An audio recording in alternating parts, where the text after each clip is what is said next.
क्या आप जानते हैं दवाइयों के बीच में ये लकीर क्यों होती है? सर में दर्द हो या कोई भी मसला, गोली तो हम सभी खाते हैं। क्या कभी किसी ने हम में से इस बात पर गौर किया है कि अक्सर गोलियों के बीच में एक लकीर होती है? इसका क्या मतलब है? चलिए आज हम आपको बताते हैं ये लकीर अक्सर गोलियों पर क्यों मौजूद होती है। दरअसल ये गोलियां डॉक्टर के बताए गए मिकदार के मुताबिक इस्तेमाल करने के लिए होती है।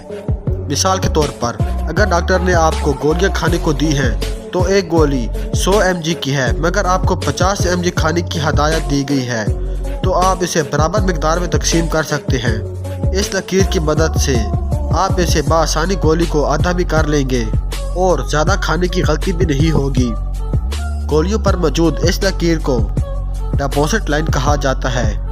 ये लकीर ख़ास किस्म की दवाइयों पर होती है, ताहम अगर किसी गोली पर यह लकीर ना हो तो इसको आधा तोड़कर ना खाएं। अगर आपने कभी ये गलती की है तो आइंदा इससे परहेज़ करें। आपको हमारी वीडियो कैसी लगी है कमेंट में अपने राय का इजहार करें। अगर आप हमारे चैनल पर नए हैं तो हमारा चैनल दी मैजिक रिपोर्टर को लाइक करें, सब्सक्राइब करें और शेयर करें। साथ में बेल आइकन को दबाना ना भूलिएगा ताकि आने वाली वीडियो की नोटिफिकेशन आपको मिलती रहे।